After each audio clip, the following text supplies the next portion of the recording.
Hi అండి.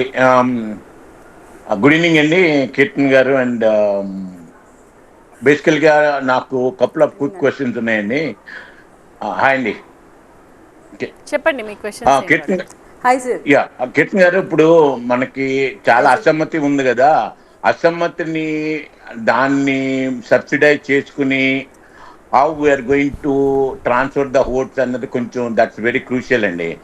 I been attending lot of Zoom calls from here, coordinating Eluru and Eluru కాన్స్టిట్యున్సీలో. So ప్రతిదీ చెప్పేది ఏంటంటే, ఇప్పుడు కొంతమంది they are just contesting as rebel candidates.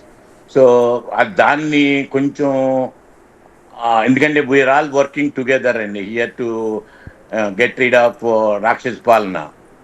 That's what we think in NRI. అంటే నాకు ఇక్కడ నేను ఆమె సిటిజన్ ఆఫ్ యుఎస్ అండి. బట్ అగైన్ కొంచెం నాకు మట్టుకు నా పిల్లల మట్టుకు ఎలా ఉంటుందో తెలియదు కానీ, బట్ అగైన్ నాకు వరకు అయితే నేను లాస్ట్ 2 times వచ్చినప్పుడు the way everybody was suffering was really heartening అండి. అంటే there no development at all, as everybody knows. So దాన్ని మీరు కొంచెం క్షేత్రస్థాయి లెవెల్లో దాన్ని ఎలాగా కొంచెం కాంప్రమైజ్ చేసి చేస్తారన్నది ఇట్స్ వెరీ క్రూషియల్ అండి.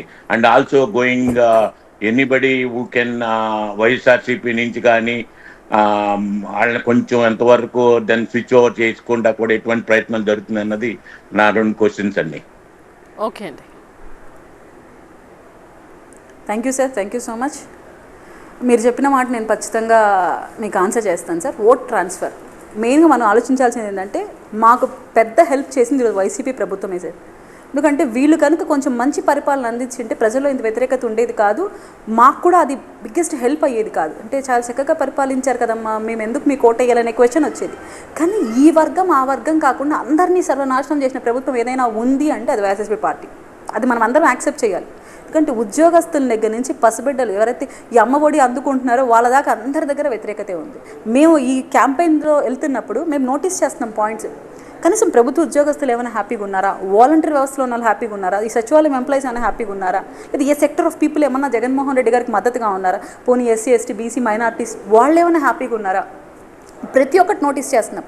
ఎవరిలో కూడా ఈ ప్రభుత్వం బాగుంది, మళ్ళీ ప్రభుత్వానికి ఓటేస్తే మాకు జరుగుతుంది మంచి అనేది తెలుసు. బయటికి వచ్చి స్వచ్ఛందంగా ఆ పార్టీలో నుంచి కార్పొరేటర్స్ కూడా ఈవెన్ మాకు మద్దతు ఇస్తూ మా ప్రచారంలో భాగస్వాములు అవుతున్నారు.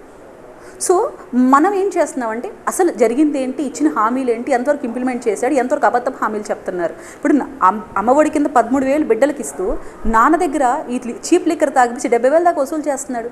ఈ దోపిడీని మేము క్లియర్గా రిప్రజెంట్ చేసి చూపిస్తున్నాం. మద్యపాన నిషేధం చేస్తానన్న హామీ మీరు ఇచ్చింది, వైఎస్ఆర్సీపీ పార్టీ ఇచ్చింది, దాన్ని ఎంతవరకు ఇంప్లిమెంట్ చేశారు, ఎంతమంది ఆరోగ్యాలు పాడు చేశారు.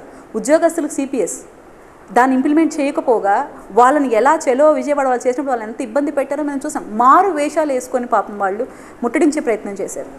ఉద్యోగస్తులు, నిరుద్యోగులు, మహిళలు, ఏ వర్గం వాళ్ళు, ఈవెన్ కుల సంఘాలు కానీ వాళ్ళ సప్లా నిధులు ఏమైపోతున్నాయి, వాళ్ళ కార్పొరేషన్ నిధులు ఏమైపోతున్నాయి, అసలు ఎక్కడ డైవర్ట్ చేస్తున్నారు, అప్పుల్లో ముందు పెడుతున్నారు, అభివృద్ధి వెనక పెడుతున్నారు. సో ఇవన్నీ మేము ప్రతి ఒక్కటి ప్రజల్లోకి తీసుకొని వెళ్తూ డీటెయిల్డ్గా ప్రజలకు ఎక్స్ప్లెయిన్ చేస్తూ మేము వస్తే ఏం చేస్తామో క్లియర్గా చెప్తున్నాం.